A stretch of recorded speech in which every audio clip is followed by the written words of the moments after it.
જામનગર જિલ્લાના સલાયામાં પરિવારજનો વચ્ચે મિલકતના વિવાદને લઈને બબાલ થઈ હોવાની ઘટના સામે આવી છે, જેના વિડીયો ક્લિપ પણ વાયરલ થયા છે।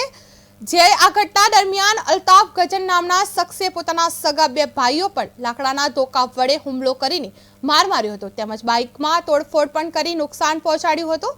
મળતી માહિતી અનુસાર આ હુમલો મિલકત બાબતે મનદુખને લઈને થયો હતો અને હુમલાખોરે પોતાના કુટુંબજનોને જાનથી મારી નાખવાની ધમકી પણ આપી હતી। હાલ મરીન પોલીસ સ્ટેશન સલાયા દ્વારા અલ્તાફ ગજન અને સલીમ અહમદ ગજન વિરુદ્ધ ગુનો નોંધવામાં આવી કાર્યવાહી શરૂ કરવામાં આવી છે।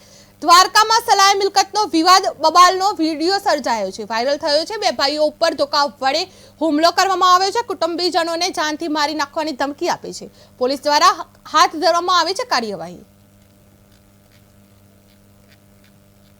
બે ભાઈઓ પર ધોકા વડે હુમલો કરવામાં આવ્યો છે। દ્વારકામાં સલાયા મિલકતનો વિવાદ સર્જાયો છે, બબાલનો વિડીયો વાયરલ થયો છે।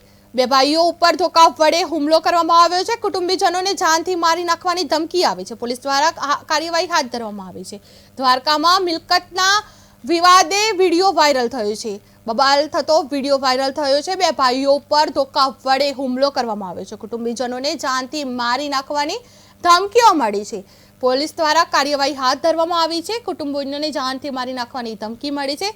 દ્વારકામાં સલાયા મિલકતનો વિવાદ સર્જાયો છે।